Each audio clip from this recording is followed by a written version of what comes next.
गेली 2 वर्ष पिंपरी चिंचवड पोलीस एका भामट्याच्या मागावरती होते. तो दुबईला पळाला, दुबईचं लोकेशन ट्रेस झालं, मग तो बँकॉकला पळाला आणि तिथून थायलंडला पळण्याच्या प्रयत्नात असतानाच भारताने रेड अलर्ट नोटीस जारी केली आणि बँकॉकमध्ये या भामट्याला बेड्या ठोकण्यात आल्या. पिंपरी चिंचवड पोलीस आयुक्तालयातील आजवरची ही सर्वात मोठी कारवाई म्हणावी लागेल, जी आंतरराष्ट्रीय पातळीवरती या ठिकाणी झाली. सायबर विभागानं ही कारवाई केली. आता आपल्यासोबत पोलीस निरीक्षक रविकिरण काळे आहेत. सर, कसं आपण त्याला बेड्या ठोकल्या? Pimpri Chinchwad cyber police station 2024मध्ये ज्या गुन्ह्यांचा तपास करत होतं त्या 2 गुन्ह्यामध्ये 13 आरोपींना अटक केली होती. त्यातील काही आरोपी इथले सायबर फसवणूक करण्यासाठी जे बँक अकाउंट्स आहेत ते घेऊन दुबईला गेले होते आणि त्या आरोपीला त्यांनी ते बँक अकाउंट हँडल केले होते. आपण सायबर गुन्ह्यामध्ये त्याला म्यूल अकाउंट म्हणतो. तर म्यूल अकाउंट कन्सेप्ट असा आहे की सायबर फसवणुकीसाठी जे पैसे फिर्यादीचे जातात ते म्यूल अकाउंटमध्ये जातात. त्या अकाउंट होल्डरला माहीत नसतं की ते पैसे कशाचे आहेत, त्याला पण ह्यांनी फसवलेलं असतं किंवा चुकीची माहिती दिलेली असते. तर हे म्यूल अकाउंटचे ID password, ATM card, chequebook ह्या गोष्टी दुबईमध्ये गेल्या होत्या. मग त्याद्वारे दुबईतून हा आरोपी आणि त्याचे इतर सहकारी हे अकाउंट ऑपरेट करायचे. किती साधारण जणांची त्यांनी असे अकाउंट डिटेल्स घेतले असते? आत्ता आपल्या गुन्ह्यामध्ये तरी 25 बँक अकाउंट निष्पन्न झाले होते. त्या आधारे आपण माननीय न्यायालयाकडून स्टँडिंग वॉरंट घेतलं होतं त्या आरोपीच्या अगेन्स्ट. स्टँडिंग वॉरंट घेऊन आपण त्याची एक्स्ट्राडिक्शनची प्रस्ताव सादर केला होता. त्यानंतर आपण CBI, इंटरपोल आणि महाराष्ट्र शासनाचे जे इतर विभाग आहेत त्यांच्या मार्फतीने आपण आरोपीच्या विरोधात लुकआउट नोटीस पण इश्यू केली होती, रेड कॉर्नर नोटीस पण इश्यू केली होती. हा आरोपी बँकॉकला जात असताना दुबईवरून त्याला रेड कॉर्नर नोटीसनी इंटरपोलच्या मार्फतीने ताब्यात घेण्यात आलं होतं.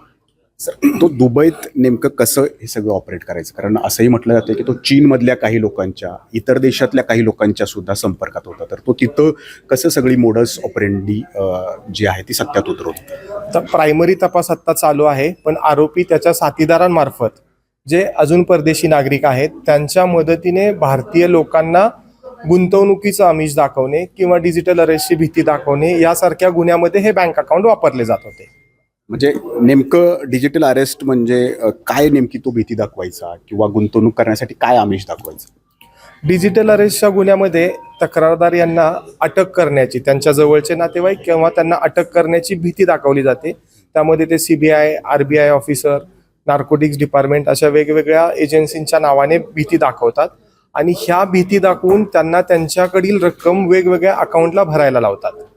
तर हे रक्कम ज्या अकाउंटमध्ये भरली जाते ते म्यूल अकाउंट असतात आणि हे म्यूल अकाउंट हे आरोपी आणि त्याचे इतर साथीदार हँडल करत असायचे. दुबईमध्ये त्यानं ऑफिस पण फाटलं होतं. प्राथमिक तपासामध्ये तो तिथं ऑफिस होतं त्याचं असं निष्पन्न झालेलं आहे.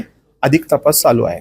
आणि किती वर्षापासून तो हे सगळा कारभार करत होता? 2024 पासून तो दुबईमध्ये आहे आणि ह्या गुन्ह्यामध्ये सक्रिय सहभाग होता त्याचा.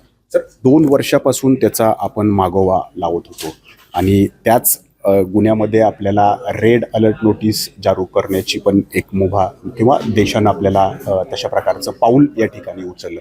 तर ही सगळी प्रक्रिया कशी राबवली? कारण खूप चॅलेंजिंग ही सगळी प्रक्रिया आहे. महाराष्ट्र शासनामार्फत असे प्रस्ताव पहिल्यांदा दिल्लीला पाठवले जातात.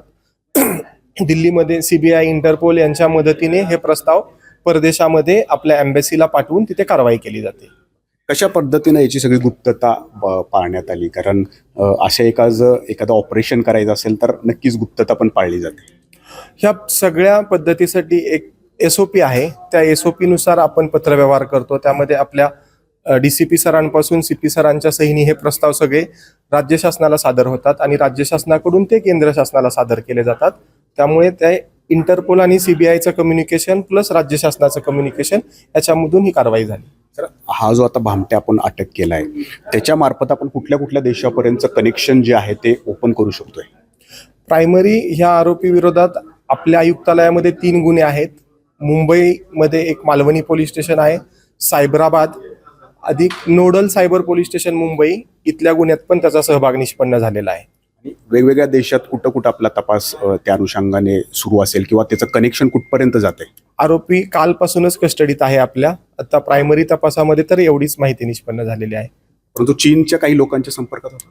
तो काही चीनच्या लोकांच्या संपर्कात होता अशी प्राथमिक माहिती त्यांनी दिलेली आहे. आणि असे सायबर फसवणुकीचे जास्त गुन्हे चीन, म्यानमार, कंबोडिया, थायलंड इथून ऑपरेट केले जातात. तर पिंपरी चिंचवड सायबर विभागानं थेट आंतरराष्ट्रीय टोळीचा या निमित्तानं पर्दाफाश केलेला आहे. रेड अलर्ट नोटीस अगदी जारी करण्यात आलेली होती आणि या मार्फत थेट बँकॉकमध्ये या भामट्याला बेड्या ठोकण्यात आले. त्यामुळं पिंपरी चिंचवड पोलिसांची ही मोठी कारवाई म्हणावी लागेल. त्यांचं या निमित्तानं आपल्याला कौतुकही करता येईल. कॅमेरामॅन शैलेश जाधवसह नाजिब मुल्ला, एबीपी माझा, पिंपरी चिंचवड. एबीपी माझा, उघडा डोळे बघा नीट.